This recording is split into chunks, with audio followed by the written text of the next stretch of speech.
Who will be tonight's early round shocker? Where will these 12 drafters select Rashee Rice? And can the Joes keep the title for an 8th straight year? Follow along with the live draft board tonight. Watch our pick-by-pick analysis as we call the action from the 2025 FFPC Pros versus Joes Nirvana Division 1 to see who's going to win a 2026 FFPC Main Event squad. We've got a great show for you. Farrell Elliott is here. I'm Eric Balkman. Stick around. The 2025 Pros versus Joes drafts live on the FFPC High Stakes Fantasy Football Hour starts right now. Under pressure, I've seen greater men than neither lesser. Broadcast live and heard around the world, you are now watching the most entertaining hour of radio on the planet. Welcome to the High Stakes Fantasy Football Hour presented by MyFFPC.com with your Eric Balkman and Farrell Elliott. The High Stakes Fantasy Football Hour is your home for analysis from the best players in the world. And now, because no one else was available, here are Eric Balkman and Farrell Elliott. Solace in the scripture, are we not all our father's sons? I became a man, nobody ever told me what a man was. Greetings and salutations to all of you Balkaholics and Ferrelliacs. Welcome to the latest episode of the High Stakes Fantasy Football Hour presented by MyFFPC.com. I'm your slightly above average host, Eric Balkman, and my co-host is the definitive commissioner of fantasy football, one Farrell Elliott. Tonight, we have the first of 6 special episodes for you. It's the 2025 FFPC Pros versus Joes Nirvana Division Draft tonight, and we will be broadcasting it for its entire duration. Shout out to the chat room on Facebook, X, and YouTube. Post any questions you might have in there. Connect with us on X at HSFF Hour. I'm at Eric Balkman, and check out Farrell Elliott's Kentucky Fantasy Football State Championship at KFFSC.com. Facebook.com slash HSFF Hour is where to reach us there. And, of course, you can also email the show at highstakesfantasyfootball@gmail.com. If you have any questions for us, send them in, and we'll get to them throughout the broadcast tonight. We'll try to get to all the chat room questions, all the X posts and emails throughout the broadcast, thanks to the hard work of our producer and mutual friend, Rob, and, of course, our audio engineer, my best friend, Bryce. As a reminder, a week from today is deadline day for the 2025 FFPC Main Event early draft slot announcement. When you pay for your team in full, you're going to get your draft slot Sunday, August 3rd. Remember that if you already have a team, you'll get $600 off each additional team you add on. Square those balances away at myffpc.com. While you're there, and I'll get to the draft, I promise you in a second, I want to remind everybody, myffpc.com is where to go for the Big Gorilla Tournament. $1 million grand prize, just $350 to enter. The 7 Bananas promo is new this year, so check that out. If you keep giving that 7 pick multiple times in a row, we're going to keep giving you free teams, and it will end in a jungle safari for 4 for free if you get it 5 times in a row. Main event, I already told you about at myffpc.com. We have a best ball and a Superflex best ball tournament going on at myffpc.com. And, of course, Dynasty Startups going on all the live long day, year round. myffpc.com is where you can play Dynasty Fantasy Football 365 days a year. Remember to like this video, subscribe to the channel, comment on the video, share it with your friends, get notified every time we go live, which will be a lot this week. And it'll be tomorrow. More on that to come. Let's bring him in right now, the definitive commissioner of fantasy football, Mr. Farrell Elliott. Farrell, good evening. Brother, how are you? I am honored and humbled by the early comments in the chat room. It's good to see everybody and some names that we haven't seen in a couple of weeks. This is great stuff. Yeah, it's unbelievable how Pros versus Joes just brings everybody out of the woodwork. I think like with the FFPC, there is several unofficial kickoffs to the fantasy season, like the NFL draft. I wouldn't even say that. I would say when we offer our first draft back in January, the NFL draft, after the NFL draft, and then, obviously mini camps. We got training camp going on, and then Pros versus Joes, the next unofficial kickoff, as we bring you live coverage tonight. I want to bring on the draft board right now, ladies and gentlemen, as we are off and running. If I can bring this up right here. Oh, yeah, these guys are on point tonight, Farrell. They are on point with how they've been drafting. We're already through round 1, and let me get this set up for optimal viewing here. Let me know in the chat if you guys can't see it all that well, but I think we should be good to go here. In fact, I'm going to bring it down just a little bit to tell you who is drafted today. You're squinting already? Hold on. I can make it bigger. But I'll be okay. I just learned that I have the ability to make my screen. There we go. Yeah, that's probably a little bit better right now, just so we have that dialed in and everybody can see it cleanly. Okay, tonight's drafters, once again, these are 6 FFPC Joes randomly selected in the early, whoever had their team in at the early bird deadline at the end of May got entered into a random drawing, and we've picked 42 of them out of, for these 7 drafts, and 6 of them are in the draft tonight going against 6 pros that were selected in part by a crack team at the FFPC, including me. And then Fantasy Mojo, of course, helps pick these out every single year. And this is the lineup we have tonight. Zachariason from lateround.com. He had the first pick tonight. The FFPC Joe team of Rick Raymaker and Andy Rule were picking second. Peter Overzet from Fantasy Life is picking third. Scott Fritz, who we just talked on Friday night on the High Stakes Fantasy Football, Farrell, he is drafting fourth. Tod Burros from the Run to Daylight podcast is drafting 5th. Grian Myers is drafting 6th tonight, FFPC Joe. Jeff Mans from Sirius XM Fantasy Sports Radio and Fantasy Guru is drafting 7th tonight. Our buddy, the Fantasy Soprano himself, Steven Irgalos and Michael Reddy, drafting at the 8th spot. Bob Lung, who was on the Insider Access FFPC show with me on the Better Sports Network last week, he is drafting 9th. Chris Carlson, longtime FFPC player, drafting 10th. Tyler Bucher from Fantasy Guru is 11th, and then Roy Parenzuela and Corey Hanstein rounding things up here at the 12th spot tonight. And I don't want to say a little bit of a surprise here, Farrell, but we don't get our first running back off the board until pick 4. That was Scott Fritz taking Bijan Robinson after Chase went to Zachariason. Jefferson goes to Raymaker and Rule, and then Brock Bowers off the board to Overzet there. And we saw some scuttlebutt on X earlier that Overzet would not be taking a running back here. Farrell, what do you make of Bijan Robinson falling all the way to 4 tonight?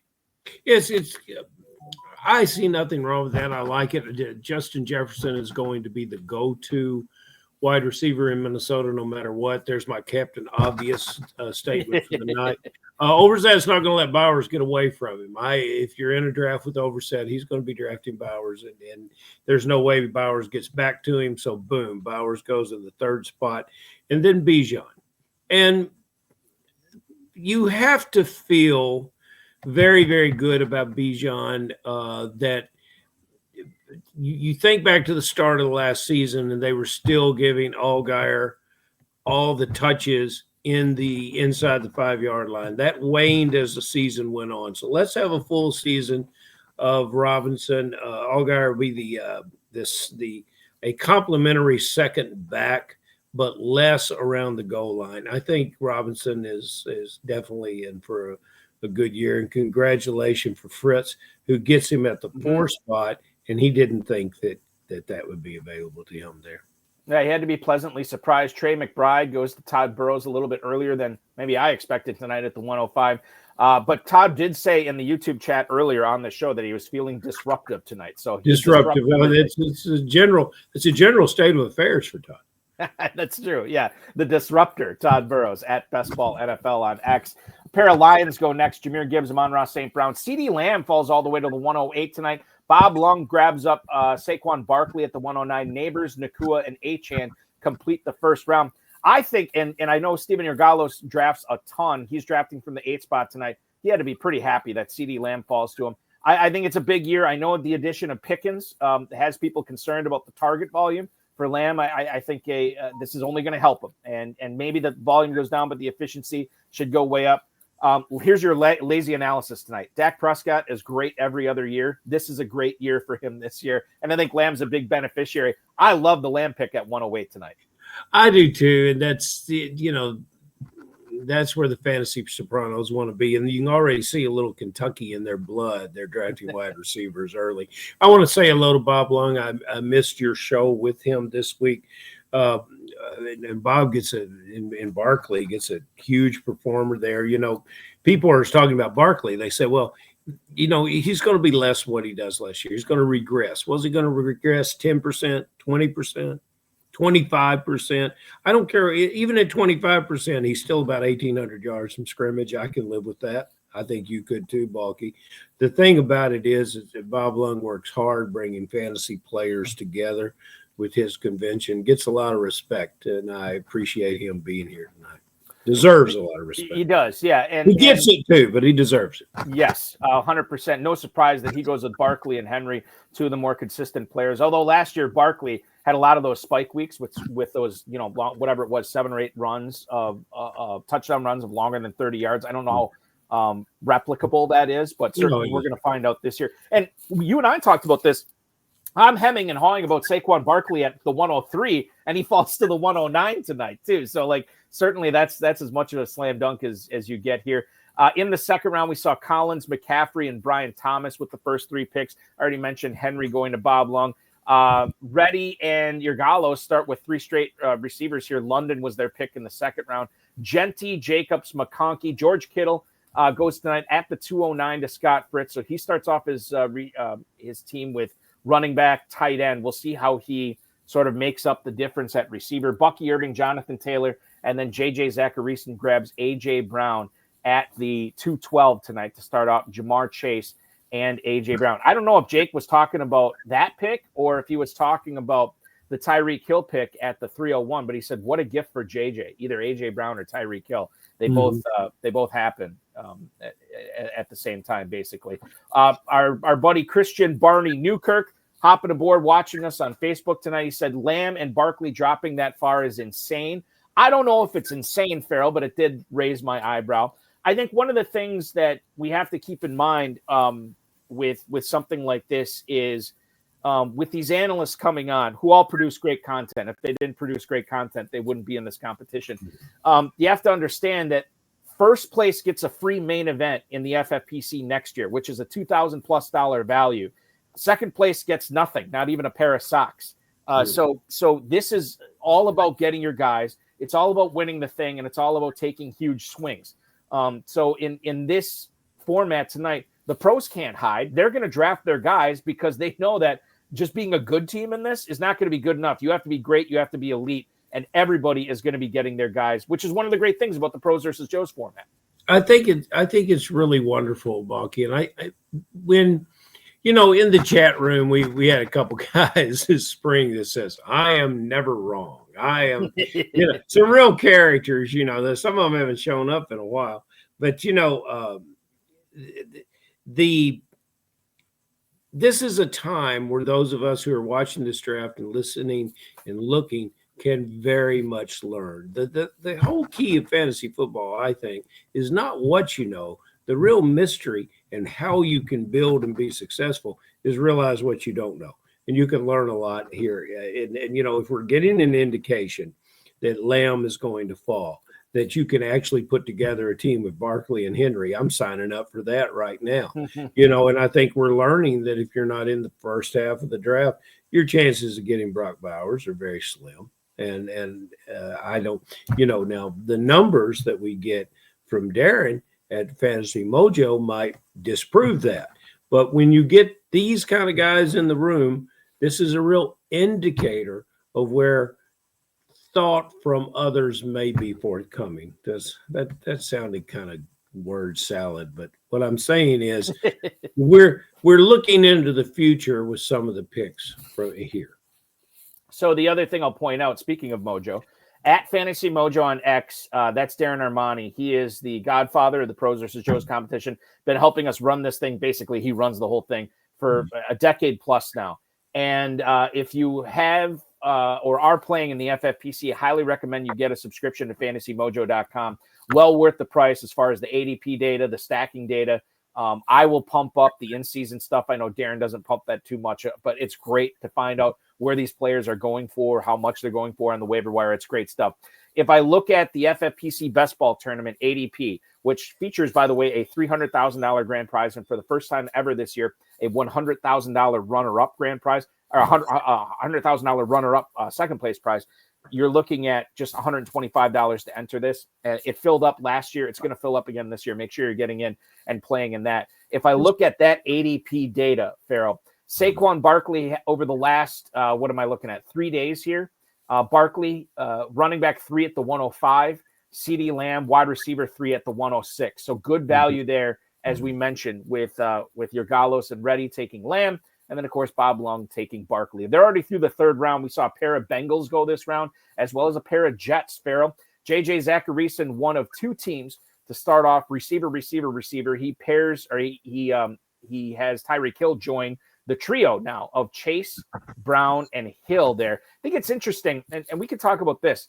Do you make anything of him knowing that he had Chase, knowing that he could get Burrow here at the 4-5 turn? Do you make anything of him taking Tyreek Hill over T. Higgins? Is that something that you would have done? Because I look at it where you have to win the whole thing. Man, you get Chase in the first, Higgins in the third, and then Burrow in the fifth. I think you're making something there. He went with Tyreek Hill instead. Very, very impressive, volatile, sincere, and dedicated offense in Cincinnati. And, man, they need to be, because on the defensive side of the ball, they're going to give up a lot of points. And for fantasy, I don't care how many sacks Burrow is going to experience this year. He always hits a big number, and he always gets up and plays ball. I like it. I do not like it. I do not like Brown here. I think Brown you'll have hard time getting value over that. And I'm not so thrilled that I like Hill. So I would have mixed in a running back there and probably gone for one of these. You'd probably gone for T. Higgins, yeah. The other pick I wanted to talk about here, we said with Scott Fritz starting off with running back, tight end, it was going to be interesting to see what he'd do at receiver. And listen, I don't want to say I'm loaded with Marvin Harrison this year, but I have enough. I have a decent amount of Marvin Harrison. A lot of people had enough of him last year, too. They did. And now this is a guy that was going at the 1-2 turn last year, and now you can get him here at the 304. Why I like this pick for Fritz's, granted, the build is still early, but you need to kind of fill in that receiver position some way, whether it's volume or whether it's elite upside. First place is the only, I'm going to harp on this the whole broadcast. First place is the only place getting paid out. Why not take a high upside guy, a pedigree guy in Harrison, a guy who's been making headlines for bulking up this year, a guy who is playing on a team whose offense is going to have a much easier schedule than they did in 2024. Yeah, maybe Harrison doesn't hit, but if he does, all of a sudden that looks like a great pick. And oh, by the way, you already have George Kittle, who could be the number one tight end this year, and Bijan Robinson, who could be the number one running back this year. So that's why I like that Harrison pick specifically here for Scott Fritz at the 304 tonight. Scott knows what he's doing, and he'll a little bit determine on his build. I think if all those things come to pass, he's still in the production of the four receivers that went immediately after him.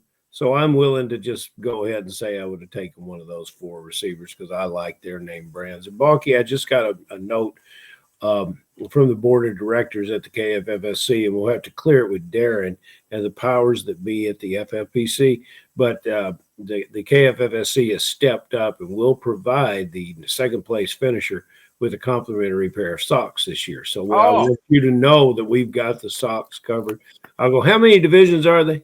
We had 7 this year. We have 7 total. We're all going to get a pair of Stance, the great socks. I'll make sure everybody gets this, something. KFFSC live on the air, becoming a sponsor of the FFPC Pros. Yeah, as long as everybody's down with it, we're going to have those socks. I can almost unequivocally say that we will make that happen. Like it is allowed. I've got a very, very impressive new merchandise guy that's going to make sure that we have all kinds of materials that we can distribute for that. But this year it's socks. John Terry wants to know what color socks, and Richard Ross says that he wants the socks too as well. Ross will get socks no matter where he finishes, and Terry's socks will have his name sewn in them where there won't be danger of losing them. So we'll be all right. Okay, moving on. Terry McLaurin here, Farrell, tonight to Jeff Mans from Fantasy Guru and, of course, Sirius XM Fantasy Sports Radio. He grabs Terry McLaurin at the 307. Any concerns here with him not reporting? I mean, you're the agent. You know more about this than I do. It's July 20th. I'm not panicking, and certainly Mans isn't either, by dialing in with maybe a value on McLaurin coming off a big year and what could be a bigger year with year 2 of Jaden Daniels in Washington. I think everything he's drafted here is a bargain. You talk about potential. This team impresses me at every turn. A question directly about McLaurin, that deal will get done. I'm surprised it's dragging on. I don't particularly I've been too busy to dig into it, but I'm going to make some calls and ask some questions this week. I'll have a better answer for you later in the week, Balky. But it's a little bit senseless, and I would pay this player now, because I tell you what, in the future you're going to have to pay him more. So there's scuttlebutt going on, as long as we're talking about Jeff Mann's team from the 7-hole tonight, Farrell. We got Richard Ross saying that Mann's is his favorite team so far. Yep. However, Adam Hahn jumps in and says Ashton Genty is going to bust this year. And I feel like Adam, who's tuned into so many of our shows, I think that is a drumbeat that he has had, is he does not like Genty this year for redraft purposes. But when you look at Mann's team, we're looking at the 7-hole viewers. St. Brown and Genty to kick things off, and he's gone McLaurin, Daniels, Kelsey. A balanced team so far. You have the youth with Genty and Daniels. You also have the experience with McLaurin and Kelsey, and I guess St. Brown as well. What do you make of Kelsey here at the 507, knowing that he was the 5th tight end off the board? There certainly were other tight ends you could have gone after, but he gets his guy in Kelsey this year. And I don't know if I would have been that aggressive, but if Kelsey sees a bunch of targets and he just catches them and falls down, that could work this year for fantasy too. He doesn't necessarily have to be all that athletic to put up big numbers. It could, but he won't. I saw a stat the other day. Pitts was on the field for 61% of the Falcons' snaps this past season. Now, when Kelsey comes off the field for one snap, especially if he's in red zone, he gets in the head coach's face. This is a player that I think has a better year. I think he was a little beat up physically this past year, and he doesn't complain about it. He doesn't make excuses. He's one of my favorite players in the league today, and one of my favorite ever to play football. And that's, he's going to get his 130 catches. Or 130 targets. Okay. He's going to get his 90 to 100 catches. They're going to be graded at 1.5 points a catch. And that's why I love this team so much. Now, Mr. Hahn, Adam's coming in here, and I will listen. I said that the best thing to do tonight is listen. Yeah. So if he's going to bust, I want some real numbers from Adam Hahn. I want to know what those numbers are, because the Raiders rookie camp just started. The veterans report either tomorrow or the next day. I want to know how a Pete Carroll team, with all the assets that this team has to put into Genty, the opportunity for him to bust is going to be limited, because he's going to have so many carries and so many touches. As long as he remains upright, he's going to have every opportunity, and he may average just 3.5 yards a carry. But, he's going to have 200 plus carries, and he's going to catch the ball, and he's got a lot of wiggle, and this team is going to be centered around him. So I would like Mr. Hahn to come back and just tell us what these numbers are going to equal bust. And certainly with Genty, the lower you pick him, the threshold or the what he has to return on the value gets lower too. I am not of the opinion that he's going to bust, but listen, anybody who wants to tell me about it, I will certainly listen. I want to talk about Team 8 here, because this is the other one. We started talking about Jeff Mann's team. John Terry chimes in, and he said he'd take Team 8 over Team 7 100% of the time. Jake Belike also says that the 8-hole is crushing it. And Derek Greer says Fantasy Sopranos is the team to beat at this point. Sean Green, a guy who drafted in this competition last year, says he likes Steve's team as well. So why don't we talk about Steve's team that is getting rave reviews here from the 8-hole? Lamb, obviously, we talked about earlier, where you get the value on him. London, Smith, and Jigba, that is a boatload of targets. I believe that's about 31,000 targets this year. With the top 3 there. And then he gets Hampton in the 4th round, follows it up with Pickens, and now Hawkinson he gets as the 6th tight end off the board. Is that accurate? Yeah, 6th tight end off the board here. Farrell, one of the things I'm not saying that this has always been the case for my squads, but man, there's been times after I look at a team that I just drafted and I look at the first 9-10 picks, and I see all just these target mongers on that team that aren't really maybe the greatest end zone, red zone type guys. I still love it. And I look at all these targets, Lamb, London, Smith, and Jigba. Say what you will about Hawkinson being the, potentially the 3rd or maybe even 4th option on that team with a quasi rookie quarterback. I still love that value there. Pickens, we already talked about the fact that Prescott's going to be good this year, and Steve obviously and Michael have a chance to get Dak Prescott here at some point to get a Cowboy stack. And then Hampton too, with this Najee Harris eye thing. Yeah, maybe it's superficial, but you know who's running with the ones right now with Los Angeles? It's Hampton, and it's not Harris, and that's only going to help the rookie. I see a ton of upside here. I think if I'm picking at nits, I would say maybe the Seahawks aren't going to be as pass happy as they were last year under Grubb. Now that Kubiak is taking over, I think we could see more of a focus on the ground game. But dude, like I said, I'm picking at nits. I think this is a really, really strong team littered with a ton of targets on it. You're exactly right, Balky. There's not a whole lot I can add, except that Pickens did need a change of scenery. He's got it. I think he'll respond. Steve and Mr. Reddy are proving that they are exactly that, more than ready for this competition. I love it. And, we might hang with them. We got a pick coming up and see what they do. But very impressive start. And these guys have been drafting. That's why I always say draft early. You will not have to get ready. You won't have to be prepared because you're always prepared. These guys are prepared to compete and draft. There it is. It is. Oh, my goodness. There, even better. So you're looking at Pacheco there as the pick for Yurgalos and Reddy here at the 7. I got to either get glasses or I got to increase my size of my screen right now. So you got to get a big screen up there. Boy. Yeah, I got it up now. 708 for Pacheco here tonight, which again is sort of an ambiguous backfield, right? You have Rashard Smith there, you have Eli Mitchell, you have Kareem Hunt still there. I don't know if Christian Okoye and is still there as well as Larry Johnson to muddy the waters even more. But Pacheco there at the 708, running back 27 again. You're looking at what we think is going to be a high-powered offense. You're not really sure about the backfield, but Pacheco certainly does seem like the lead guy. And I'll say this too.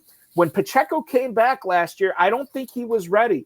He came back to help his team make a Super Bowl run coming off that leg injury. He was not right. He's had all off season to get right. And now he's going outside the top 24 running backs. This is another win for the Fantasy Sopranos here, just whacking everybody else in this draft.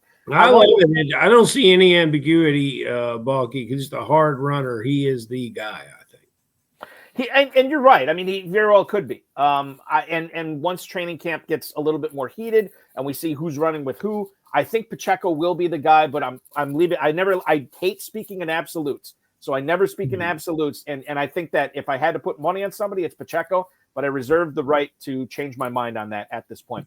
You're absolutely coming to Kentucky August 22nd. That's an absolute. I am. Yeah, I'm very excited for that. 14 drafts in 3 days. Going to be a lot of fun. Can't wait for it. Fantastic. In fact, Dom Gazzetti and I were texting before the show. Dom, who is a FFPC and KFFSC player, he's going to be on the show live when we're in Louisville for the Kentucky. Oh, that's wonderful. He'll be a great guest. Yeah. And that will anybody who's looking to draft in that KFFSC.com spot still available. I've been going for probably 20 years now. It is the highlight of my summer. Absolutely love it. KFFSC.com. Check it out. So we've been getting a lot of positive feedback on JJ Zacharyson's team at Late Round QB on X. Of course, lateround.com is where to find all of JJ's work, his podcast, his newsletter, so on and so forth, his draft guide.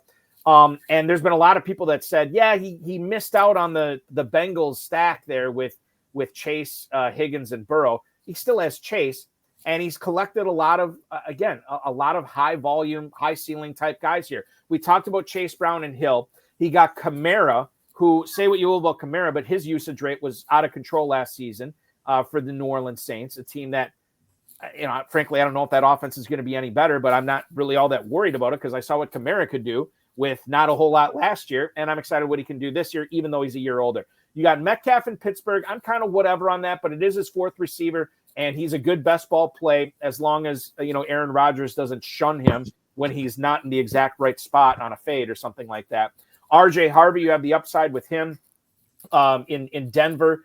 Certainly, the Dobbins thing threw a little bit of a monkey wrench into that. But Harvey, I still think is the ceiling is undeniable there. And then a lot of people, Farrell, and I'll ask you about this. A lot of people love the Calvin Ridley pick here at 701 as the 37th receiver off the board.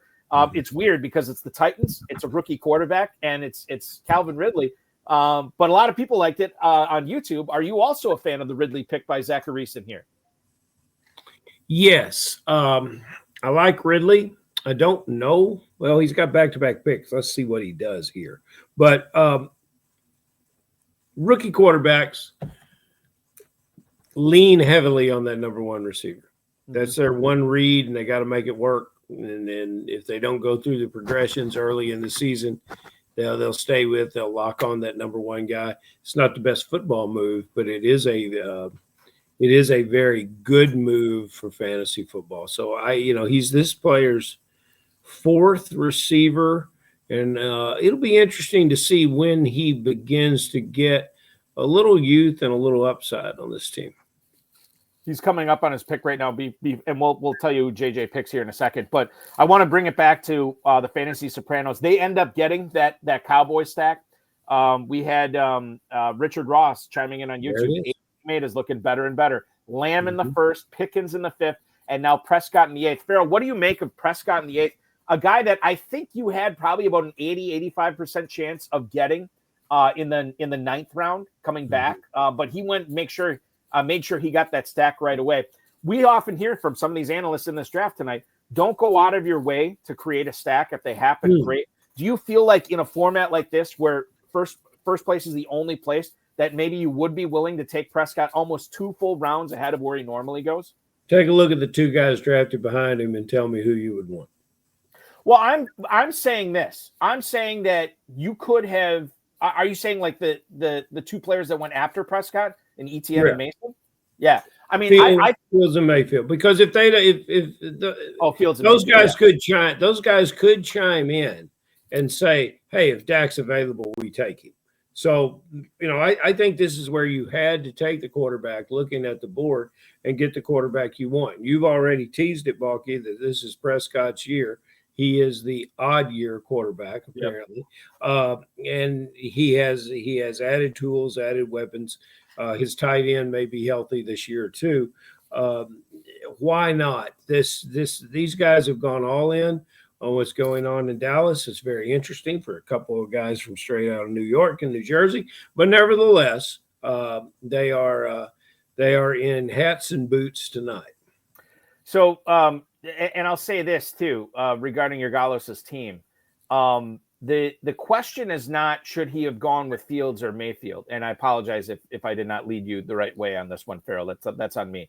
The question is, do you take Travis Etienne? Do you take Mason? Do you take Khalil Shakir? Golden, who I think is a good best ball pick. No, they're good players. You could have taken that and then still gotten Prescott in the 9th round. Now, we're living in the Matrix. We'll never know on whether Prescott would have made it back. But rather than you and I talking about this, Farrell, why don't we just talk to the guy who actually made the decision himself? Ladies and gentlemen, the co-manager for the Fantasy Sopranos tonight, along with Michael Reddy. He's drafting out of the 8th spot, drawing rave reviews for his squad through 8 rounds. Please welcome in Steven Yergallo. Steven, welcome aboard, man. There he is. What's going on, boys? How are you? I'm good. So I'm just gonna justify that Dak pick.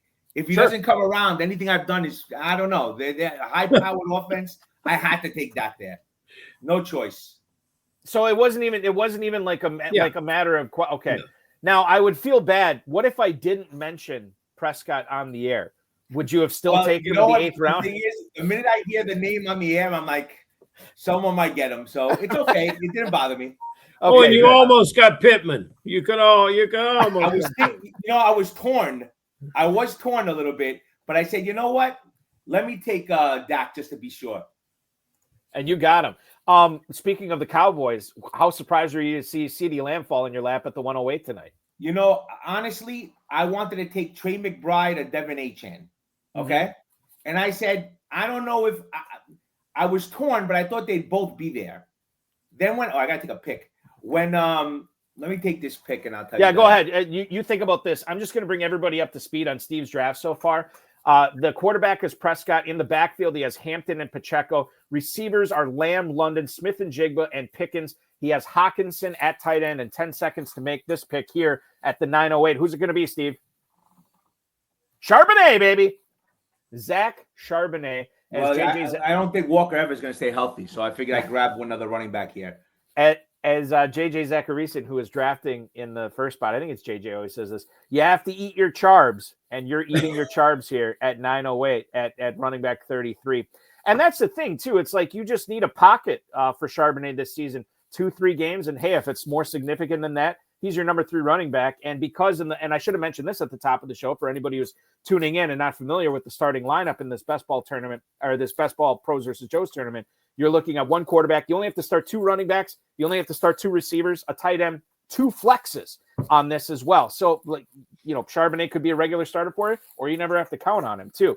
And if you are distrustful of Kenneth Walker, Steve, that leads me to believe you have not been drafting a whole lot of Kenneth Walker this season. No, not really. I've drafted a few shares, but every share that I took a Walker, I took Charbonnet in the 9th round or 10th round. I couldn't just leave him naked. I just there's your natural handcuff. And Steve, it's got to be very encouraging to you and Mike.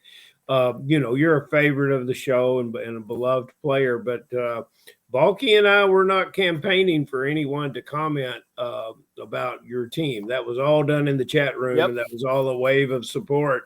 And you're getting it from all around the country. So congratulations and stay on point, sir. You got how many more rounds, Balky? Yeah. I mean, I was torn between Adams and JSN, but let's see how the rest of this goes. Steve, do you feel like, I mean, besides Prescott, and you obviously explained that pretty well why you did what you did, do you feel like you've reached on anybody tonight? I feel like you've gotten really good value here throughout. I think listen, based on the stack, I reached on Pickens a little bit. I usually he goes maybe a round later, so I might have reached on Pickens, but I felt that Omari and Hampton, there's a lot of opportunity with him. I needed a running back. I'm trying to build this way, and I don't think I reached, but I don't know who's going to drop to me from here on in. This is a tough draft. Yeah, was it a tough? I don't want to bring it back to your first round pick here. Was it a tough call between Lamb and Barkley at all? Because both those guys. Pick. I have no interest in Barkley. No interest in Barkley. None.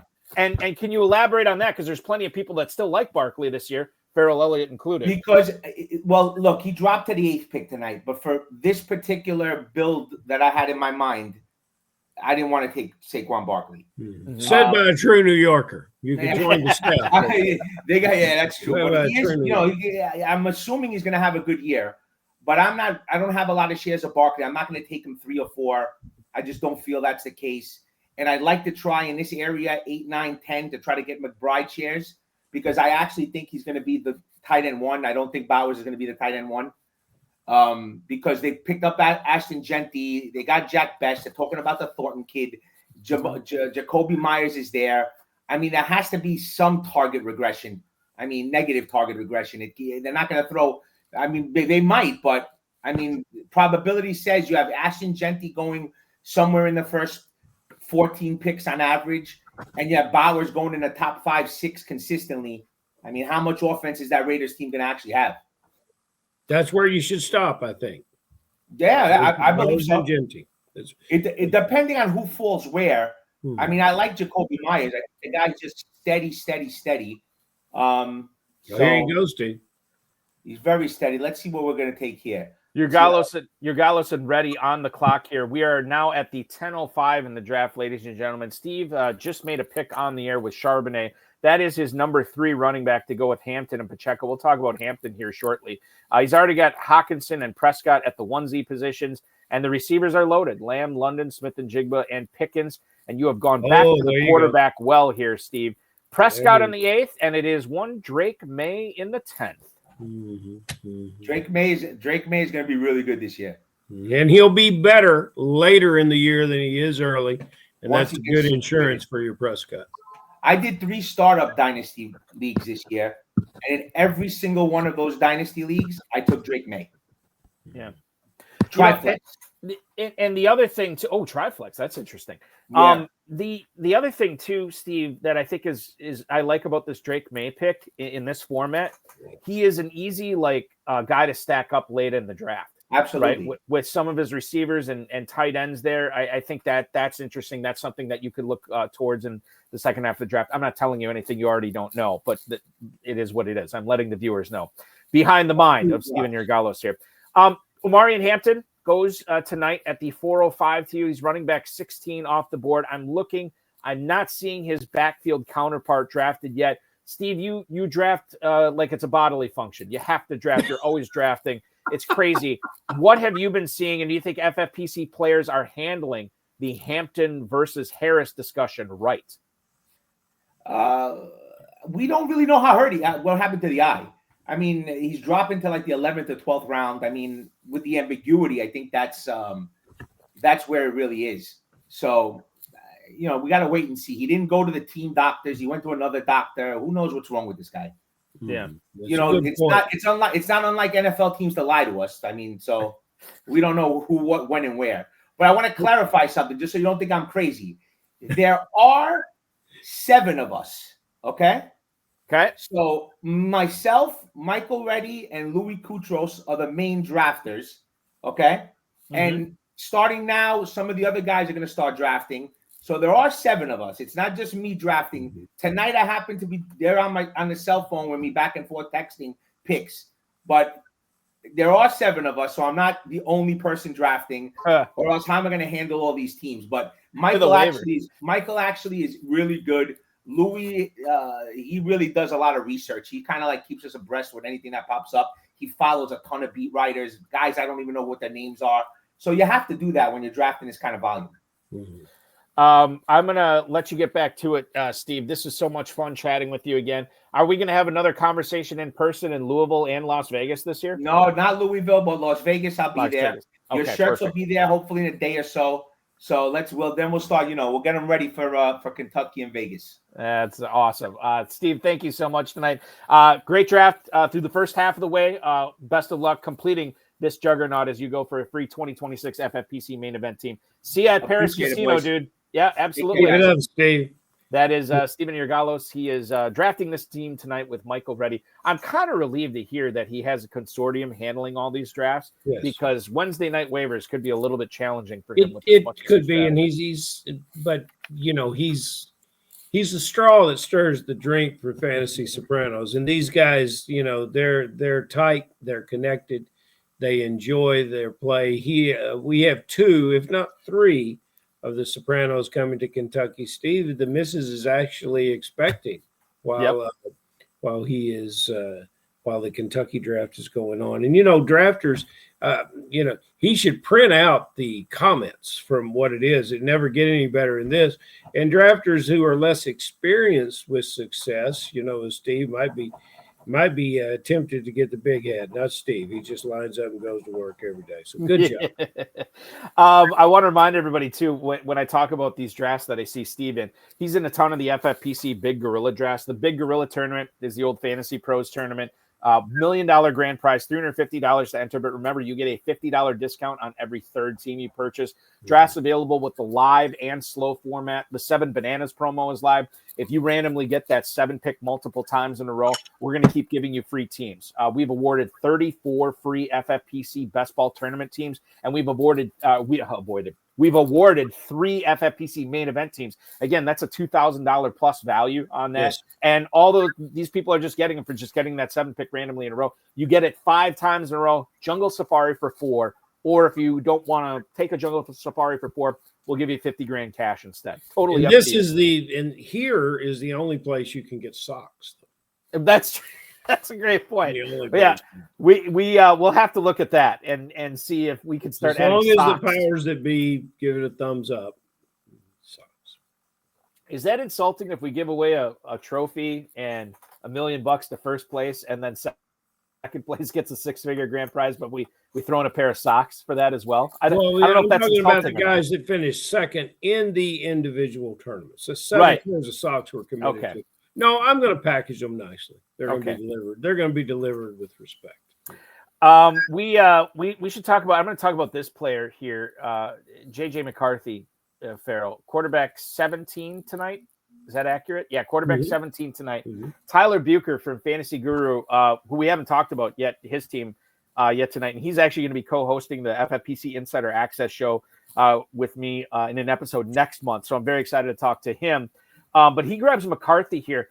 If there's one quarterback that's shooting up draft boards over the last few weeks, it's McCarthy. People and FFPC players seem to have gone from like, we don't believe in this guy at all, where he's being drafted as a quarterback 3. Dan Williamson talked about this a lot from Stack Hunters and Player Profiler, overhyped sleeper on X. He's like, I'm just getting this guy for free as my quarterback 3. And now he's like a quarterback 2. And I think he just went in, I could be wrong on this. In one of my Kentucky drafts, I was actually looking at him. He was like quarterback 14 or quarterback 15. He's almost a quarterback 1 at this point, Farrell. Has the love gone too far in McCarthy right now? Because it's harder and harder to draft him. Nothing wrong with McCarthy. I think this drafter should have taken Goff.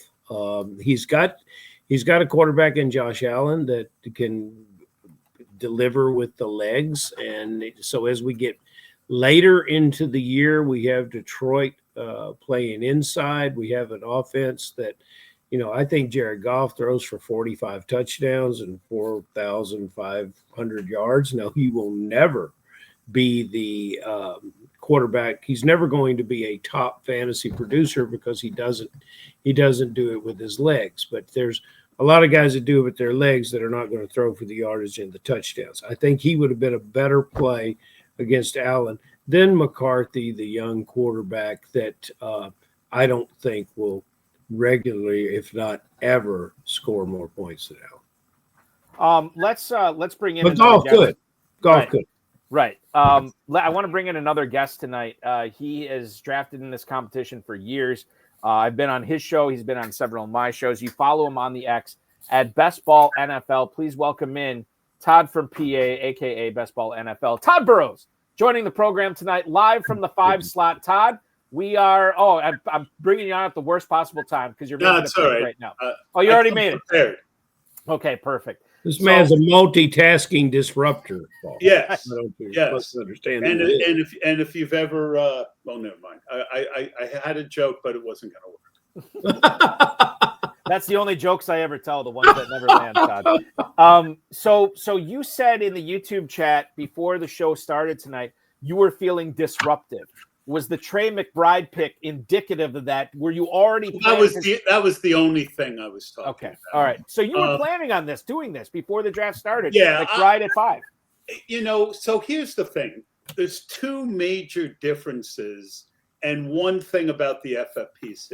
So the thing about the FFPC is, you've got pros versus Joes where you have people drafting in the format who don't do it every day. Mm-hmm. So you tend to get, and we have, like that guy who was just on here, he's taken a couple of the guys that I like real early.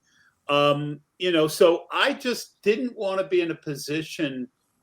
And the other thing about the FFPC and the 1.5 per PPR for the tight end premium is that people tend to push all the tight ends up, when really there's only 1 or 2 tight ends who are likely to get 100 catches, and that 100 catches is equal 150 catches. Mm-hmm. So I decided I was going to take McBride, and I thought I could come back and get either A.J. Brown or Ladd McConkey and get a really good wide receiver there, not as good as CeeDee Lamb or as Malik Neighbors, who I would have taken, but it took the worry away.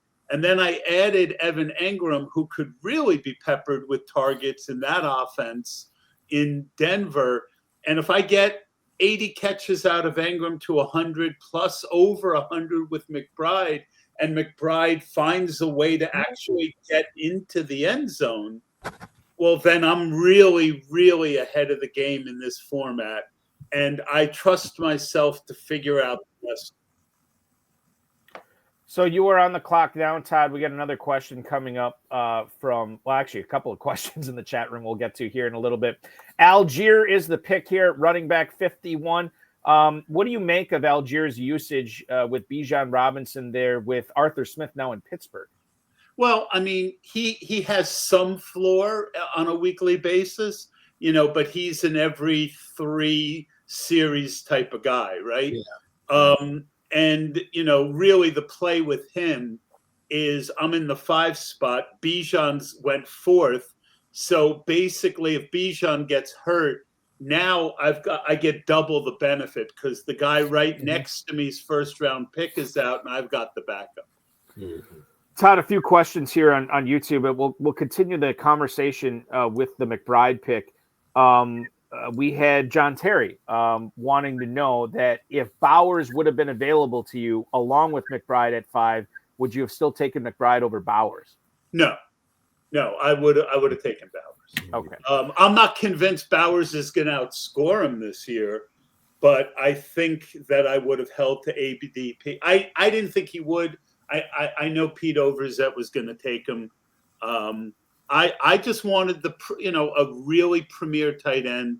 And at the end of the day, in this format, if he gets 110 catches and he gets 8 touchdowns instead of 2 or 6 instead of 2, he could be the number 1 guy scoring in this format overall. Dominic Gazzetti, Todd, also had this for you. Hey, Dom, how you doing? He saw you take Breece Hall at the 305 tonight, and he wants to know why was Hall the pick over Walker and Cook. He also to couch that, he brings up Isaiah Davis and Braylon Allen in New York as well. It seems like you were a believer in Breece Hall, and that belief is becoming something more prevalent in FFPC drafts lately as well.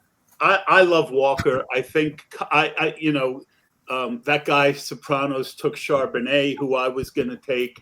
I just, again, I was kind of joking about being disruptive, but there's nothing wrong with taking it. My plan was to come out of the first round with McBride, first 3 rounds with a wide receiver, a tight end, and a running back. Again, in a draft where it's not going to go the way you think it is, I don't like to get out in front of my skis positionally, especially if I can get guys that I really like in each round. And, I could see the negative case for Breece Hall, but I mean, we're talking about a guy who was the first round pick last year. It's going to be a run offense. And if he didn't seem to have the explosion that he had in previous years, that I'm willing to bet that was just injuries and a bad year, and coming off an injury, second year off an injury. And Justin Fields running the ball is really going to open the lanes for Breece Hall. So do I love him? No. Do I like him and think he was a good pick? Yes. Balky, is it verboten to discuss players that have not been drafted? Listen, as long as I would say yes. It is? Okay, so since it's verboten. Todd is our guest, so it is verboten. Well, see, that's a disruptor, which I appreciate that, because if you're going to come in as a disruptor, we want you to commit to that. You can't say you're going to be one thing and then not be it. So I'll go ahead, but I'm waiting for a certain tight end to be drafted. But let me talk about Pitts. Pitts after Goddard. What do you think? I mean, Goddard is, to me, one of the better picks on the board. Why? Because every year one of the other 2 guys seems to get injured for a few games and he goes nuclear, but he's also very stable. So one of the things you're going to see me do in a second here, and I'm up next, so let's wait. Let's just wait on it. Tod Burros is now on the clock here at the 14:08. All right, so I just took Will Shipley. Yep. And so, to me, I've been doing a lot of Will Shipley with Jalen Hurts stacks. Mm-hmm. And I'm sure Peter Overzet's not too happy that I took Will Shipley. But I think Will Shipley has the ability to turn fantasy on its head. Again, when you have a first-round back who gets hurt and you've got an offensive line like the Eagles have, he's more of a tournament pick than one here, but I just couldn't not take him, especially since some of the wide receivers I wanted were gone. But back to your question, what was it, Farrell? I just wanted to comment about Goddard. And I mean, what's your thoughts on it?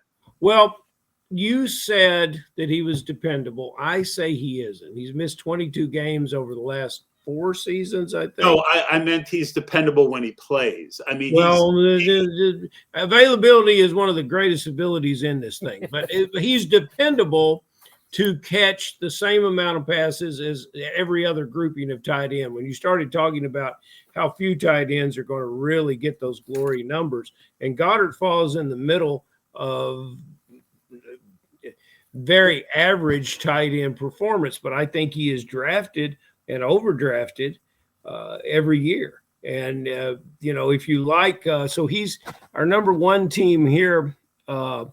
He's got AJ Brown and he's got Goddard, which only means to me that he likes Philadelphia, because Barkley and Hurts are still going to deliver the ground game. This came primarily a running team. And, I think in this contest, you're going to need a little more at the second tight end. And there he is. Who drafted Hunter Henry? That's our boy Scott. Hunter Henry, with all the talk about the young quarterback in New England, and Hunter Henry coming off the best season he ever had as far as number of catches, or has had in a lot of years, as number of catches last year. I think that's your tight end steal right there. And Goddard going in the 10th and Henry going in the 14th is a very, very strange set of numbers. See, again, you also do a lot of season-long stuff, and for season-long, I might agree with you, because that's how long this contest is run. But the older state, the often used statement, better in best ball. Goddard gives you spike weeks, and spike weeks are very. Did I insult you? When? No. What? Huh? No. No insult. I just think that Goddard gives you spike weeks that. No, if you're going to insult here, you got to go over to the chat room and do it, because that's where most of the insults. No, I didn't mean to. You didn't insult me. You're good, Todd. Yeah. So just because you're wrong does not mean that it's an insult. I can understand. You're always, everyone's right until they're not. So I have a way of, I think Goddard can give you those 20-point weeks that are real separators in that. Hunter Henry, I think for season long, and I like Henry this year. I like Drake May a tremendous amount. And a lot of times I will stack him with Henry because it's just an easy thing. You can get him at any point afterwards. All the wide receivers, even Diggs, there's a lot of question marks. The one guy who is going to be there and put up numbers is Hunter Henry. Let me just weigh in on Goddard here real quick. This is turning into the Goddard cast, but I'm going to tell you this right now. Well, I think it's an important conversation. Philadelphia. I prefer Toddart, but to Dallas Toddart from PA. You have a team last year in Philadelphia that was had a historic run running the football. I mean, it was insane how much they ran last year. Even if they're successful running the ball this year, I don't think they run as much as they did in 2024. And then I'll say this about Goddard. We heard earlier in the offseason that they were trying to move him, that they were trying to find a trade partner. Nothing really developed, right? And he's still on the team. And then you look at what they could have done in the offseason, via trades, via signings, via the draft. The tight end depth chart behind Goddard is Grant Calcaterra, Kylan Granson, Harrison Bryant, Nick Muse, Cameron Latu, and EJ Jenkins. I mean, this is Goddard's position. Like, I know there's some Calcaterra fans out there, whatever, but I just feel like Goddard, I know he's probably going to miss some time, Farrell, but you're talking about him as tight end 16 in a premium format as the final pick of the 10th round. I am 100% good with that. I'm not, because I like all these other guys behind him. I know, and that's fine, and that's part of what makes it great. It's good. The fact that it's 2-1, I'm good with that. I'm surprised that Steve, the guy's first name is Dallas. I'm surprised Steve didn't draft him just to, keep that stat going. For God's sake, that's true. That is true. He's all over Dallas stat going. Todd, I'll let you go and let you finish this draft. I'm just surprised you didn't comment on my quarterbacks. Okay, well, we can talk about that. Let's do that, because somebody, and I beg your pardon, I might have been Joe King in the YouTube chat, said that he liked the pairing of Hall and Fields. You get Fields here in the 8th, and then you get Herbert in the 9th. Two guys that, Fields obviously a fish out of water because now he's in New York. but Herbert gets this Greg Roman, this Jim Harbaugh offense here. I'll let you weigh in on this with Fields and Herbert waiting until the 8th round to take a quarterback and then going bang, bang with the position, Todd. Herbert gives you that steady points that you need. Fields is one of the few guys who can give you a 40-point week with his legs. I saw in the chat Dominic Gazzetti ask about stack cuffing. I wanted to add Spears to Pollard, but he went one pick ahead of me. I'm a big fan of taking 2 running backs in a backfield if they're the only 2 running backs, and the price on both of them doesn't start till about where Pollard did in the 7th. That way, every week, one of those guys is probably going to hit my lineup, and if the other one goes down, the one that's left is going to be a stud. So if that was your question about stack cuffing, Dominic, that's what I meant. Fields is going to be a fun draft this year, a fun draft pick, I should say. I've taken him in a couple of spots. I like grabbing him towards the end of that QB1, that like top 10, top 12 guys, just to see what he does. I understand he's not the most prolific passer in the world, but it may not make a difference. And he could put up big numbers rushing the football this year. Not saying I'm right either way on this, but I'm with you, Todd. In a draft like this, getting Fields as quarterback 9, again, where first place gets paid out the main event. I suppose you could win a pair of socks by finishing in second now, as we found out earlier. I would look forward to that, only though if Ferrell signed them. Autograph socks. They turned into autograph socks now. They will be packaged. Now, if you do that, then you're cooking with fire. We're always cooking with fire anytime we hear fantasy football analysis from Tod Burros. Catch him on the X at Best Ball NFL. Of course, the Run to Daylight stream on YouTube as well, as you've been streaming a lot of drafts on there. Todd, thank you so much. Good luck the rest of the way and enjoy drafting season, man. Always a good time chatting with you. You guys are the best. Have a good one. Take care, brother. Tod Burros. Thank you, Todd. Appreciate him.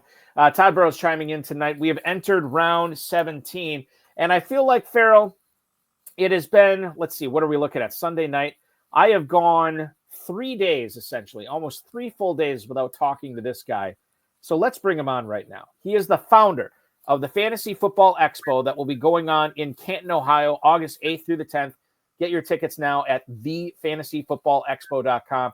He is the founder of Big Guy Fantasy Sports and, of course, the Fantasy Football Consistency Guide, now available on Amazon.com. Fantasy Football Consistency Guide has been nominated by the FSWA 8 straight years in only its 10th year of existence. Let's bring him on right now, ladies and gentlemen, at Bob_Lung on the X.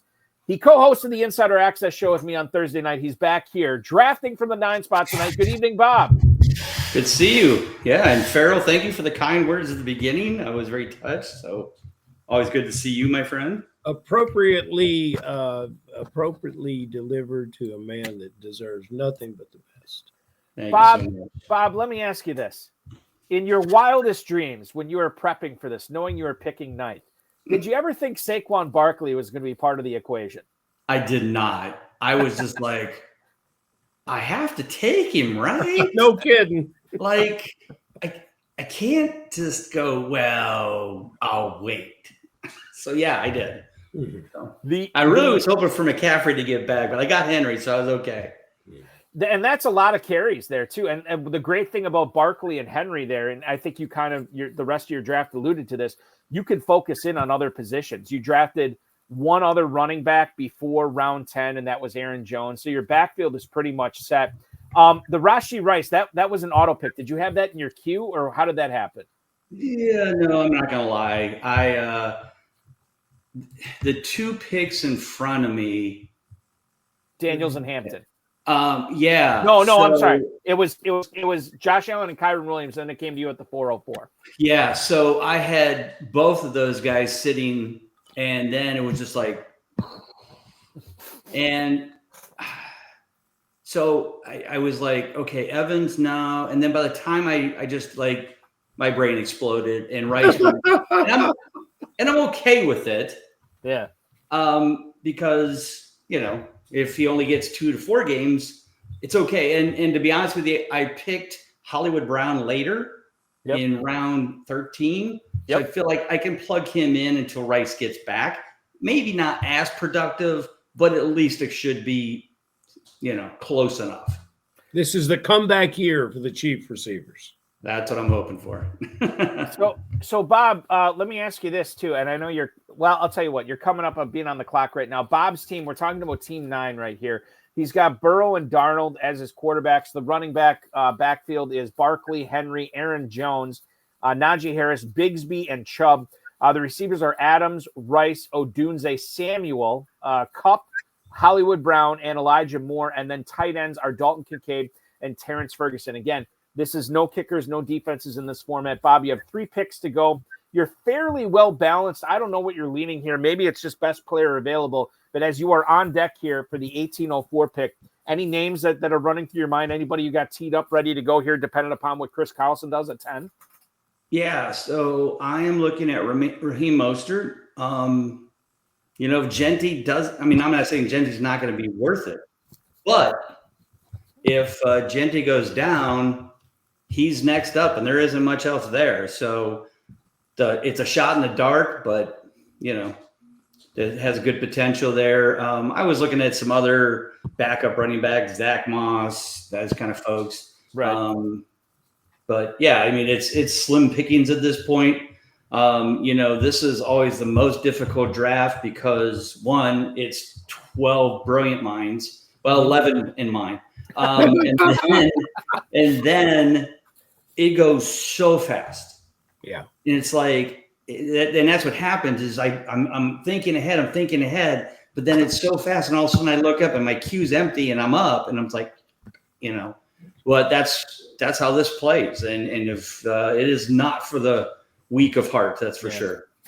So Bob, let me let you wax poetic on Dalton Kincaid here. We talked about him on Thursday night, the Thursday night FFPC Insider Access show on the Better Sports Network. If you want to go back and watch that, viewers, it's on the Better Sports Network socials as well as the FFPC socials and bettersportsnetwork.com. Kincaid, you wait until round 10. And you grab Kincaid as the 14th tight end off the board as your starter. You get Ferguson here at tight end 27. But I think these are 2 upside guys here where you understand, like, look, if I'm going to win this, I need one of these guys or maybe both of them to come through. And if they're okay, I'm probably not winning it anyway. But these were both, in my opinion, if we're looking at your team, these were pick to win type picks with Kincaid and Ferguson here. But I'll let you weigh in on why you like Kincaid. Yeah, to be honest with you, again, the strategy was as it was coming back to the 5th round, I had Kelsey queued up to be that pick. And then he got picked by Jeff Mann's 2 picks before, which doesn't surprise me because Jeff hates me. No, I'm just kidding. So then I'm like, okay, I might as well take Burrow. I wanted him too. And I'll just have to wait. And then, Ingram goes, Hawkinson goes. And then I'm like, all right, I need some wide receivers. So I kind of just left him go. And then I was thinking I would get, I was either going to get Jake Ferguson or Dalton Kincaid, which we both talked about on Thursday. And, Ferguson went and then Kincaid was there. So I took Kincaid. And then Terrence Ferguson, honestly, I'm not going to lie. It was because you talked so much about him. I'm like, yeah, why would you not pick a guy in that Rams offense? I wanted Stafford, of course, but he got sniped for me a few rounds before I was going to get him. But it's okay. Like I said, tough league, and you just got to go with whatever the flow gives you. It's funny because I have been drafting one of the Rams tight ends, not always the same one, but I've been drafting one of the Rams tight ends as like my tight end 3 in a lot of best balls. And sometimes it's Terrence Ferguson and sometimes it's Tyler Higbee. But I just want one of those guys on my team. And I think for this format, you took the right guy. I think I'd rather have Ferguson over Higbee because of the upside, because of the mystery box aspect, because we don't know what this guy is capable of. So I was a fan of that. We talked with Fantasy Sopranos, Steven Yergalos earlier about his pick of Omari and Hampton at the 405. I feel like you and I touched on Najee Harris on Thursday night as well. Najee Harris is where you grabbed him tonight, was at the 1109, running back 42. As your number 4 running back, I think you can make a convincing argument for Najee Harris here at this value. Easy. Yeah. He's 7 rounds after Hampton, and I know why. We talked about it Thursday, the whole eye thing, and he was already not not looked at highly, as I discussed the other night. I think Najee gets the first nod because Jim Harbaugh went out to get him, and always. So if the eye is not a problem by the time season starts, I think Najee gets the majority of the carries. Hampton gets a few, and then it's Najee's job to lose. And I think Harbaugh, as a veteran kind of guy, is going to let that situation happen. And if Najee fails, then Najee fails. But it's up to Najee. But he's playing for his first big contract after he got, his scenario taken away from him. When the fifth round or his fifth-year option wasn't picked up by the Steelers. So I think he has a chip on his shoulder, and he's going to go out there and prove that he's not done. He still has some juice in there. And if he does, then that pick works out very well for me. But like you said, as a fourth running back, I can take that risk. So let me ask you this, Bob. You just picked Flacco here.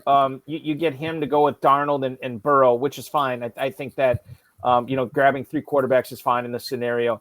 I want to let you weigh in on, when we were talking about your favorite sleepers. One of the guys you mentioned was Elijah Moore, which my ears perked up when I heard that, because I hadn't heard a lot of people talk about him either positively or negatively this year.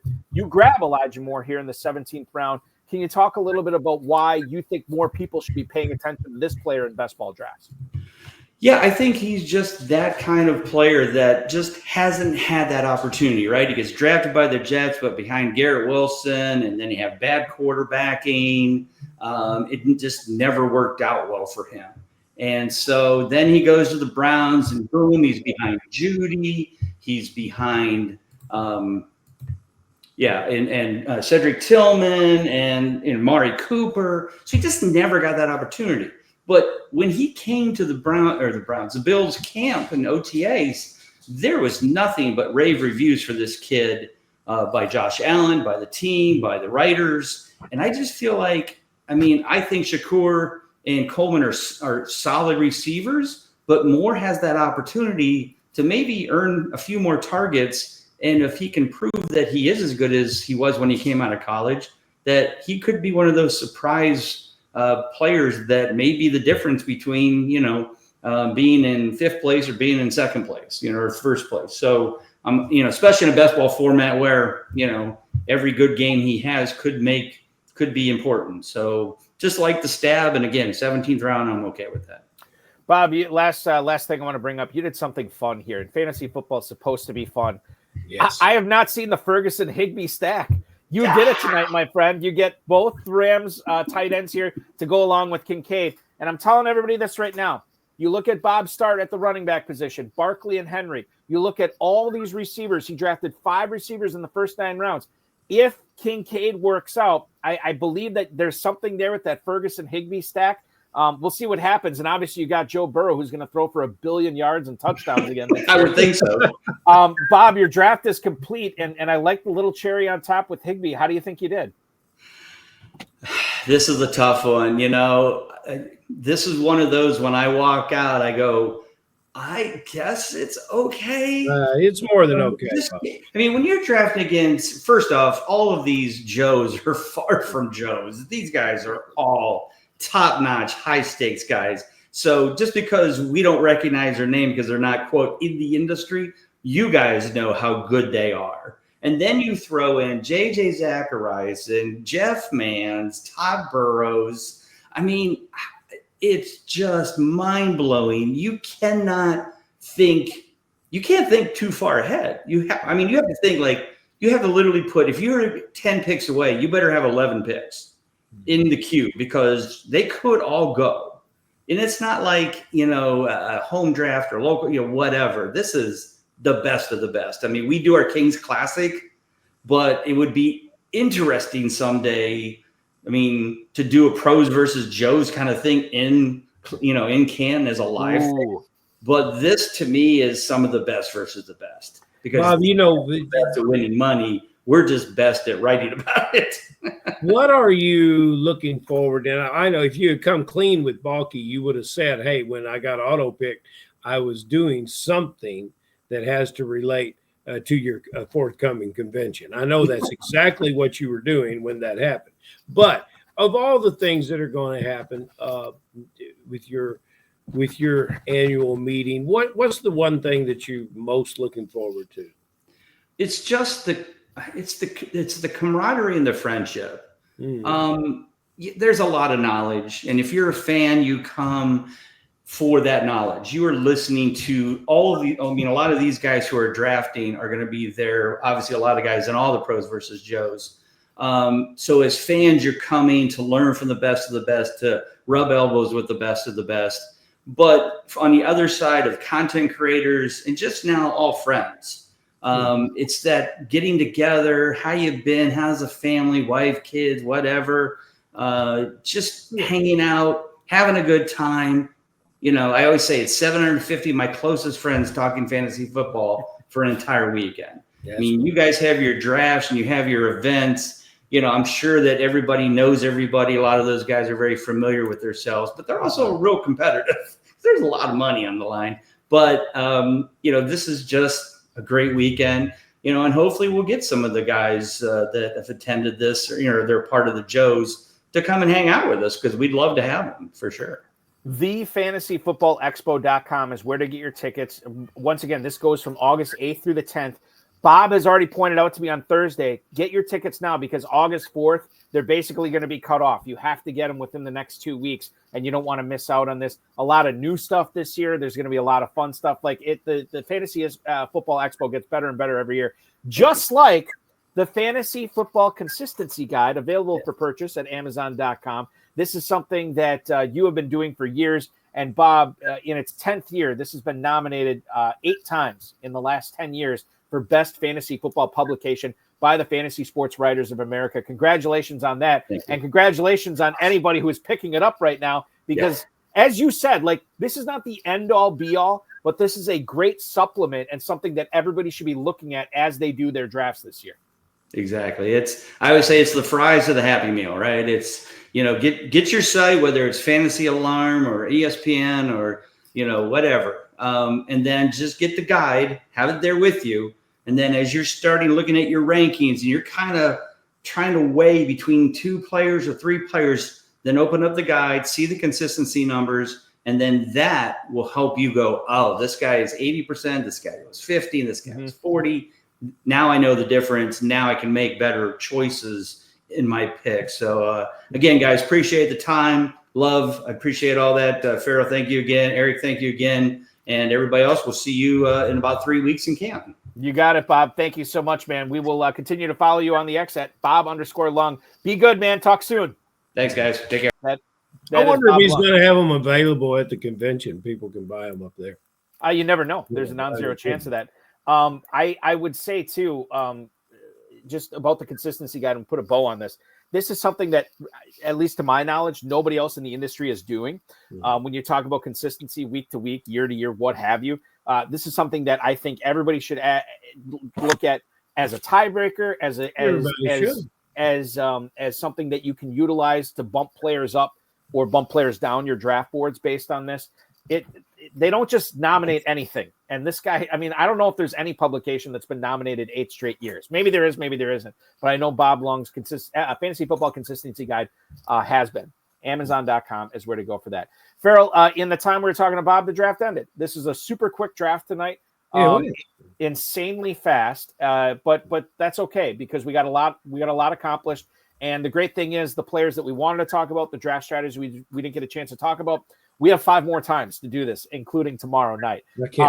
And one of the best things about tomorrow night is it'll be you, it'll be me, and of course, the 11-time, probably more than 11-time now, FFPC League champion Dave Tripoli joining us on the show tomorrow. So that's going to be fun as well. I'll let you rest up for that. Until then, I will tell everybody to go to kffsc.com, check out the main events, check out everything going on, the Sweet 16s. If you want to draft live in Louisville, there's a big payback available as well. It's all going on at kffsc.com, Farrell. We've got a lot happening, Balky, and we'll invite everyone from the chat room. That'll be a big turnout in the chat room tonight. I mean, it's just fantastic. Because we were talking with the guys dropping in, we didn't get enough time to respond with those guys, but I hope they'll come back tomorrow night And you know, there's nothing better. There's nothing better than hanging out with me and Turp. It's just it's fun. And Balky to officiate, and, you know, it's you know, it's just gonna be really good. It's a fun dynamic, and you'll be able to watch it live at 9:00 Eastern time tomorrow. Farrell, I'll see you then, man. Take care, brother. See you at 9. That is Farrell Elliott, the definitive commissioner of fantasy football, ladies and gentlemen, and that will wrap up Pros versus Joes Night 1. I want to thank Darren Armani, the FFPC, our producer, mutual friend Rob, audio engineer, my best friend Bryce, most of all, our viewers and listeners, as well as Steven Yergalos, Tod Burros, and Bob Lung for popping aboard the draft tonight. Now, tomorrow we will be 1 hour later, 9 p.m. Eastern for the Guns N' Roses Pros versus Joes division. The Joes will include Zachary and Gerard Rentz, Joe Van Gogh, who's been a guest on several FFPC podcasts before, super talented guy. You got Greg Link coming up, Kyle Hoff and Ryan Heller, Bob Buonopane, and Rob Tomasino. Rob, I think, is coming on that High Stakes Fantasy Football Hour. Is it this Friday? I think he might be coming on this Friday. I have to double check that. But he's a Joe that's been drafting as well. The Pros tomorrow, Blair Andrews. A lot of these guys have been on podcasts with me in the past, FFPC podcast. You got Blair Andrews from RotoViz, and then Andrew Cooper, the tight end whisperer from Fantasy Alarm. Connor Allen is going to hop aboard from 4 for 4. Brian Drake and Matt Donnelly, Dynasty Viper and Brian Drake from Fantasy Points. That's going to be a fun pairing drafting tomorrow. The King from rotoballer.com, Scott Engel, and of course, Davis Maddock will be drafting 12th tomorrow. God knows what he's capable of. Very excited to see his draft. I know it's going to be competitive. I know it's going to be good. Most of all, I know it's going to be fun. That is tomorrow at 9:00 here on the FFPC YouTube channels. Again, main event, early draft slot deadline with the FFPC is next Sunday. Then if you have your teams bought and paid off for by then, you will get your early draft slots August 3rd. You can plot for what you're going to be doing in the main event to try to win $1 million for well over a month if you're drafting live with us at Paris Resort and Casino.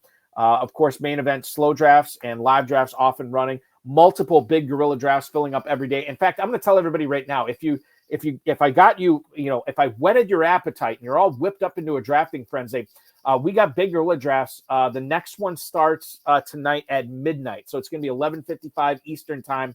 You got a couple hours to prep for that. That still has 8 spots available. I feel pretty good about that one filling up. So make sure you're checking that out at myffpc.com. If you're still in best ball season, that's fine too. Best ball tournament, Superflex best ball tournament, $125 and $35 to enter. You're looking at a $300,000 grand prize and a $100,000 grand prize in those tournaments. Dynasty startups are always going off at myffpc.com.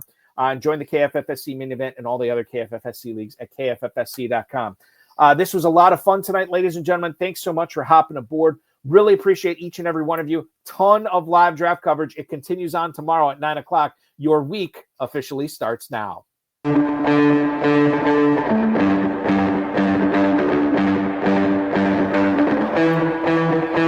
This has been another episode of the High Stakes Fantasy Football Hour presented by myffpc.com.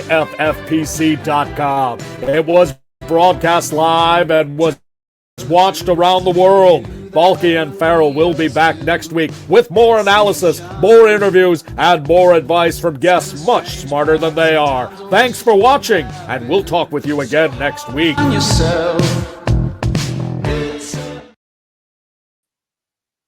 You guys know me. I never like to end the show on a bad note or a sour note, but I feel like we have to not give short shrift to this story.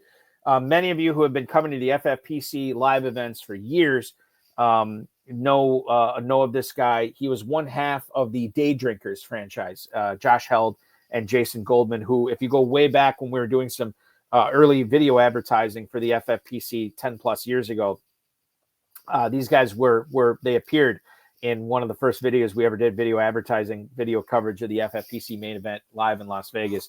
And you could actually probably go on our YouTube channel right now and see these guys. Josh Held was a guy who, one of my favorite guys to hang out with in Las Vegas. Super friendly, super fun, live life to the ultimate, and was a really talented player too. He's one of the first guests. He and Jason Goldman, two of the first guests I ever had on the High Stakes Fantasy Football Hour. We're in year 14 of that podcast. Just an awesome guy, awesome individual. And today, I think it was earlier this morning, he ended up passing away of cancer, and he was only 45 years old, and it just stinks. But I do want to shout him out. Reading what I have and knowing what I know about him, he was a super fun, friendly guy who loved life, loved his family, loved his kids, loved everything about life, and he lived it to his fullest. And hopefully that's what we can do and take from Josh is tomorrow is never promised, and you want to do what you can while you're here. And fantasy football is certainly a way to do that. Thankful that all of you guys and women are tuning in tonight and watching this. But I just wanted to make sure we didn't give short shrift to Josh Held, one of my favorite FFPC players, just gone way too soon at age 45. So rest in peace, Josh. We already miss you. And for the rest of you, we'll see you tomorrow. Thanks so much, everybody. Have a great night, and we'll see you for night 2 tomorrow evening.